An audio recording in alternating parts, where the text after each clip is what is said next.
A lot to talk about, and for more on South Korea's economy, let's bring in current affairs commentator Einar Tangen from Beijing. Einar, thanks very much for joining us, and hope you're having a wonderful holiday season. Absolutely, Sean. Thank you very much. Let's pick up. We introed that last story by talking about being at a crossroads, but that could be generous. Some of the adjectives that have been thrown around talking about the economy of South Korea right now: terrible, horrible, not very good, very bad year. What's your take on this? Well, I think the key factor is collective. A lot of bad things between the Samsung issue, the political uncertainty, Donald Trump in the West. South Korea is really wondering about the future, but I don't think it's that bad. There are a few rosy parts of it in terms of increasing demand from China, possible economic recovery in the West. If that goes forward, South Korea could look to a better year in 2017. Unfortunately, as we're closing towards the end of the year, everything looks very uncertain. Yeah, exactly. And let's talk about some of the serious economic troubles, the problems. If you depend so much of your GDP is on export, something like 46% of South Korea's GDP is due to the export of goods and services. And let's put that in perspective. China is only 22%, and that's still considered a great amount. How can you put so much on the line, and if there's a downturn, global economies are affected, it seems like they're almost setting themselves up for something like this? Well, I mean, this is the economic miracle that propelled them. You can't exactly say that the horse you rode in on is no good anymore. The issue is a lot of the people are wondering about these large corporations. I mean, shipping, electronics, especially in the fast-moving consumer goods area, cell phones. These areas have really undergone a lot of pressure. There's a lot of competition. And the question is, will Samsung and the other troubles be able to respond to this? And this is the real question. If they continue to provide the goods that the world wants, I don't think there's a problem.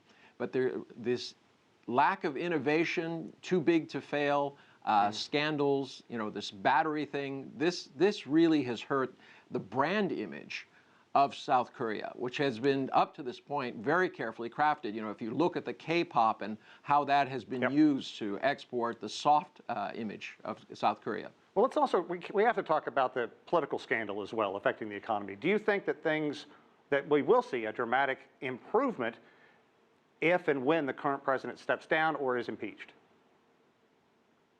No, I think politics in Korea will continue on. If you go back, every single president has faced a massive corruption inquiry, some sort of scandal. This one is by far the worst, to date. But, the apologies go forward there, but nothing really seems to change. We've been on this cusp of this issue about disassembling the troubles for so many years, but yet they still continue to hold it. The idea that you're going to somehow separate money from power has never really worked out, and it certainly has never worked in Korea. Let's talk about underemployment and unemployment, especially among the nation's young. We've been talking in such negative terms. Do you think South Korea's economy is poised for even more of a downturn, perhaps a disaster in 2017? Well, the key indicator there is the kind of tepid consumption internally and the household debt levels, which have been climbing steadily. Expect very, very little increase domestically in terms of consumption, and this is going to be a big thing. Although so much of it depends on this exports, imports are also important, and if you cannot drive your economy internally or be able to kind of shift things as China has done, you're in for long-term problems. Okay, how can South Korea not be so focused on exports and the large corporations like Samsung and Hyundai?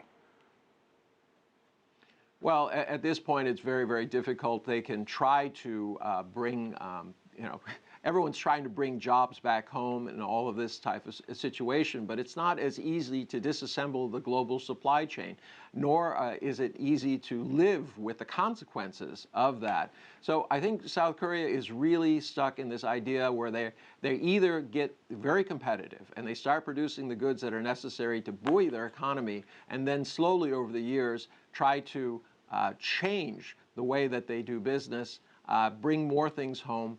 But it's going to be very much of a challenge, especially for young people who are going to be. We just have about 15 seconds. Just give me your thumbnail sketch of what the first few months, perhaps the first quarter, is going to be like for South Korea. First quarter is negative. Hopefully, rising demand from China will help buoy the economy thereafter. Great. Einar Tangen, as always, thanks for your insight. We appreciate it. Have a great holiday season.